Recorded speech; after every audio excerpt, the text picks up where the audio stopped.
ముల్లంగి టమోటా రోటి పచ్చడి చేశాను. టేస్ట్ అయితే సూపర్గా ఉంటుంది. మనకి ఇంకా రోటి పచ్చడి అంటే చెప్పాల్సిన అవసరం లేదు, టేస్ట్ వేరే లెవెల్ ఉంటుంది. ఒకసారి మీరు కూడా ఇలా ట్రై చేయండి. Hi, welcome back to our channel Anudiya vlogs. Video skip చేయకుండా లాస్ట్ వరకు చూడండి, ప్రాసెస్ మొత్తం చూడండి. కొత్తగా మన ఛానల్ ఎవరైనా చూస్తుంటే సబ్స్క్రైబ్ చేసుకోండి. ప్రాసెస్ అయితే చూపిస్తాను చూడండి. ముందుగా మనము ఒక 6-7 టమోటాలని నీట్గా కడిగేసి వాటికి ముందర తొడుములు ఉంటాయి కదా, అవి తీసేసి నీట్గా 2 ఒప్పులుగా కట్ చేసి పెట్టుకోండి. టమోటాలని బాండీలో కొంచెం ఆయిల్ వేసి ఈ టమోటాని అయితే వేద్దాం.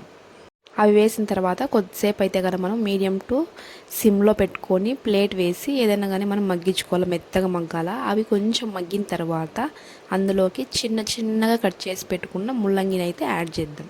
టమోటాలు ముల్లంగి వేగేటప్పుడే మనం కొద్దిగా సాల్ట్ అయితే ఇక్కడ వేద్దాము. సాల్ట్ వేసి సిమ్లోనే మనకి మొత్తం అంతా నీట్గా ఫ్రై చేసుకున్నాము. దాని తర్వాత టమోటాలకి తొక్క అయితే తీసేద్దాము. మనం పచ్చడి చేసుకున్నప్పుడు బాగుంటుంది. అవి వేగుతున్నప్పుడే మనము ఒక 6-8 పచ్చిమిరపకాయలు అయితే వేద్దాము. అవి వేసిన తర్వాత కొన్ని తెల్లగడ్డలు కూడా వేసి సిమ్లోనే అన్నీ మనం కలుపుతా కింద అడుగు అంటకుండా వేయించుకుందాము. బాణలి అయితే కొంచెం మందంగా ఉండేది పెట్టుకోండి, కింద అడుగు అయితే అంటకుండా ఉంటుంది.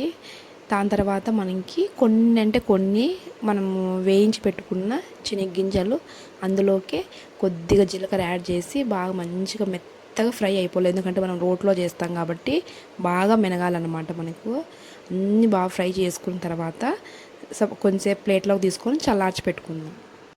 అవి చల్లార్చిన తర్వాత మనము పచ్చిమిరపకాయలని తెల్లగడ్డల్ని సపరేట్ చేసి రోట్లోకి కొద్దిగా సాల్ట్, పచ్చిమిరపకాయలు, తెల్లగడ్డని ఫస్ట్ పేస్ట్ చేసుకుందాము.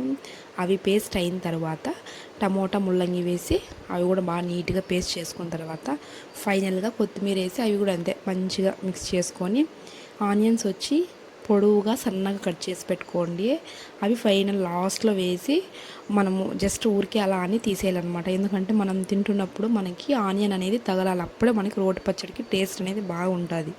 ఒకసారి ఇలా చేసి పెట్టండి మీ ఇంట్లో వాళ్ళకి. అసలు ఇది ముల్లంగి పచ్చడేనా అనేది అయితే కనుక మీ ఇంట్లో వాళ్ళకి డౌట్ వస్తుంది అనమాట. అంత టేస్ట్గా సూపర్గా, అసలు ముల్లంగి స్మెల్ అనేది ఉండదు అసలు. ఇలాంటి పచ్చడి చేసుకొని వేడి అన్నంలో తిన్నామంటే ఇంకా అంతే టేస్ట్ సూపర్గా ఉంటుంది అనమాట.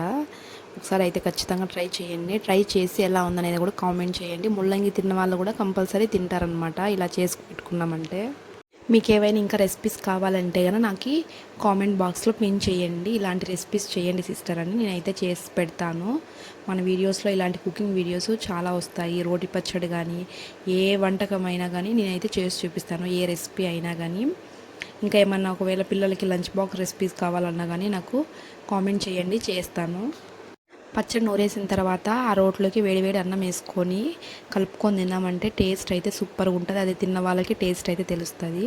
నచ్చితే మన వీడియోస్ లైక్ చేసి షేర్ చేసి సబ్స్క్రైబ్ చేసుకోండి. Thank you for watching.